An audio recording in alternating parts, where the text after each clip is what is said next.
What is up, everybody? Today I'm going to show you the easiest, quickest, cheapest way to clean corrosion off of your connectors. No matter where the corrosion is, you can make this happen. Let's get going.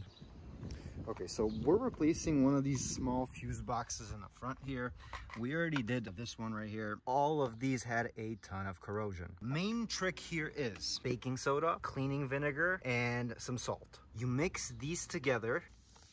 You have this sort of very acidic eating solution. Won't damage your wiring. It'll just clean it real nice. Let your connectors soak in this for maybe a few minutes. Then take a nice brush and give them a nice scrubbing, just so you can kind of agitate any sort of corrosion or buildup on the actual connectors themselves. Keep letting this soak until you're happy with the cleanliness of your connectors.